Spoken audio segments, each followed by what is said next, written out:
Hello दोस्तों, नमस्कार। मौसम चलावास में आपका स्वागत है। बात करेंगे कि मानसून 2020 जो है वह आने की तारीखों के बारे में, यानी भारत में वह कब प्रवेश करेगा, जो कि हमारा ये पहला अनुमान है। इसके बाद में जून में फिर से एक बार अनुमान सही तरीके से लगाया जाएगा, जब ये जो है बंगाल की खाड़ी तक और अंडमान निकोबार द्वीप समूह तक जब ये मानसून की शाखा पहुँचेगी, उस समय फिर से जो है एक बार वापस आकलन किया जाएगा। अभी भी हमने जो आकलन किया है वो तारीखों में भी बदलाव है थोड़ा। और जो पिछली बार मानसून आया था उसके बारे में भी आपको अगर दिखाए तो आप जो मैप चल रहा है इसमें देख सकते हैं कि 18 से 24 मई के आसपास ये बंगाल की खाड़ी और जो क्षेत्र हैं अंडमान निकोबार के, वहाँ पर मानसून जो है 2019 में प्रवेश किया था। और ये जो 9 जून का समय है, उस समय तक जो है आधे केरल को पार किया था। यानी उस 2019 का जो मौसम है वो उस समय भारत में जब मानसून की दस्तक हुई थी तो वो 8 जून को केरल में हुई थी, यानी कि 8 दिनों की देरी से हुई थी। और अगर इसके राजस्थान में प्रवेश की बात करें तो राजस्थान में जो है इसका प्रवेश हुआ था वो लगभग जो है 28 जून के आसपास हुआ था। उसके बाद में ये सिस्टम और आगे बढ़ा थोड़ा, और राजस्थान के पूरे क्षेत्रों को कवर करते हुए देखा जाए तो 19 जुलाई को जो है जैसलमेर, बाड़मेर सहित बीकानेर सहित पूरे राजस्थान और पूरे उत्तर पश्चिमी भारत को मानसून 2019 ने कवर कर लिया था। जबकि जो मानसून 2019 या कहे तो पिछले 50 सालों के जो आंकड़े हैं वह राजस्थान में मानसून प्रवेश का 15 जून है, और जो है आखिरी राजस्थान तक पहुंचने का यानी पूरे राजस्थान को कवर करने का 15 जुलाई तक है। लेकिन इन आंकड़ों में जो है पिछले कई सालों से बदलाव देखा जा रहा है। पिछले कई सालों से देखा जाए तो मानसून देरी से आ रहा है और देरी से जा रहा है, क्योंकि मानसून वापसी की तारीख भी जो है पश्चिमी राजस्थान से शुरू होती है 1 सितंबर से, जबकि ऐसा कभी हुआ नहीं। हर बार राजस्थान में जो है मानसून वापसी हर बार जो है लगभग 15 से 20 दिनों से मानसून वापसी हुई है। और पिछली बार अगर 2019 मानसून वापसी की बात करें तो राजस्थान में 2019 का जो मानसून वापसी का समय था वह 9 अक्टूबर था, यानी 9 अक्टूबर से जो है मानसून वापसी की शुरुआत हुई थी जैसलमेर से। जो कि देखा जाए तो जो समय होता है सामान्य उससे लगभग 1 महीने 10 दिन की जो है देरी से शुरुआत हुई थी। तो इसमें बदलाव किया जाना चाहिए मौसम विभाग द्वारा, और ये मैं पिछले बार से भी बोल रहा हूँ। तो लगभग जो है इन तारीखों में बदलाव भी जो है आने वाले समय में ज़रूर होगा, क्योंकि काफ़ी समय से है सिस्टम चेंज हो रहे हैं, तो उस पर भी ध्यान देने की ज़रूरत है।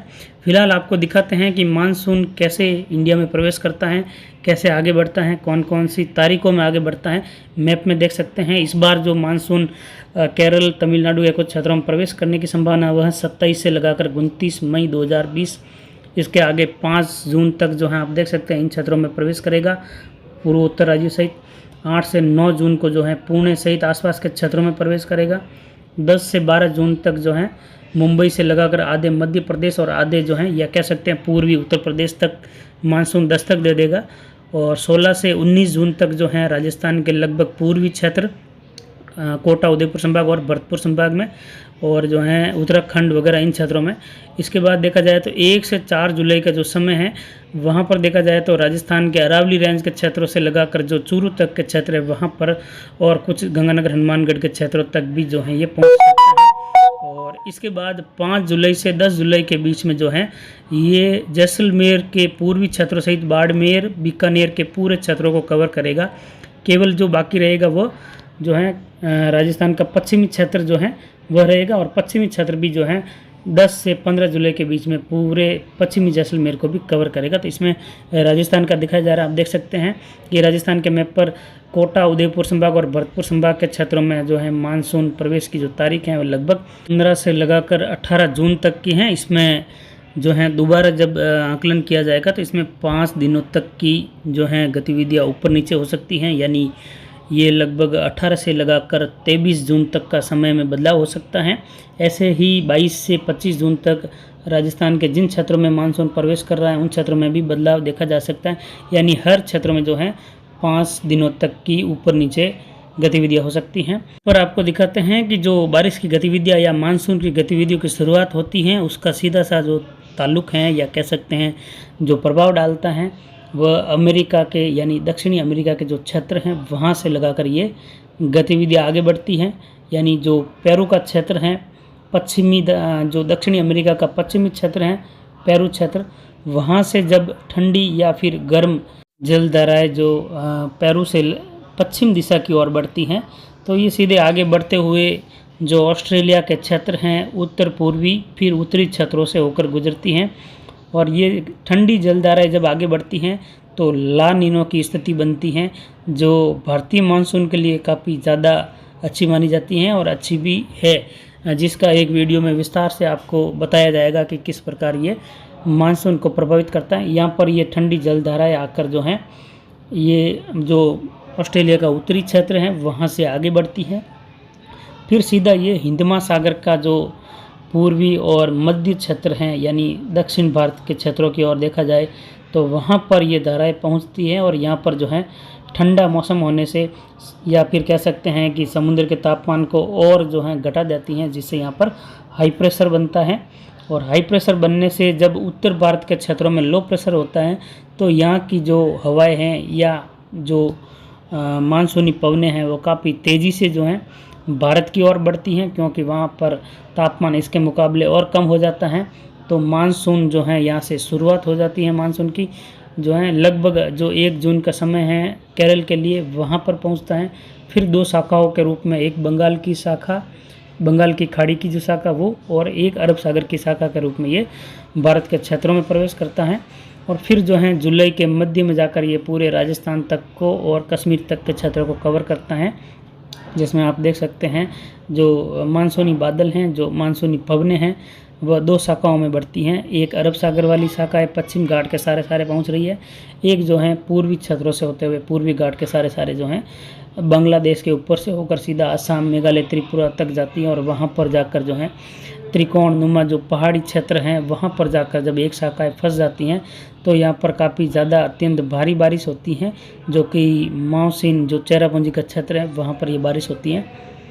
ये वहाँ पर सबसे ज़्यादा बारिश होती है। फिर ये पवनें वहाँ से होते हुए रास्ता पकड़ लेती है पश्चिम का, और वो आगे बढ़ते हुए फिर से जो है उत्तर प्रदेश सहित आगे बढ़कर हिमालय के जो क्षेत्र हैं उत्तराखंड सहित, वहाँ पर एक शाखाएँ जो राजस्थान से होकर आगे बढ़ रही हैं, दोनों मिलते हैं। और उत्तराखंड में भी जो है अतिवृष्टि या फिर जो है बादल फटने जैसी गतिविधियाँ देखने को मिलती हैं। ये जब जो सूर्य का उत्तरायण होकर जब कर्क रेखा पर सूर्य होता है तो उस समय जो है जो ITCZ है वो भी कर्क रेखा पर होती है। तो उस समय जो है बंगाल की खाड़ी और अरब सागर में जो है चक्रवाती तूफान या समुद्री तूफान उत्पन्न होते हैं, साइक्लोन, जो अपने अपने क्षेत्रों के हिसाब से आगे बढ़ते हैं। जैसे ये जो हमेशा जो ट्रॉपिकल साइक्लोन होते हैं वो हमेशा ही पश्चिम दिशा की ओर बढ़ते हैं। जैसे कि आप देख सकते हैं अरब सागर में बना हुआ साइक्लोन पश्चिम की ओर बढ़ रहा है और ये ज़्यादातर ओमान की तरफ बढ़ जाता है। बंगाल की खाड़ी में बना साइक्लोन भी पश्चिम की ओर बढ़ता है तो भारत के पूर्वी मध्य तटों को पार करता है या वहाँ पर टकरा कर अतिवृष्टि करता है। और ज़्यादातर जब लो प्रेशर या डीप डिप्रेशन बनते हैं बंगाल की खाड़ी में तो वह कभी कभी जो है साइक्लोन का रूप भी ले लेते हैं।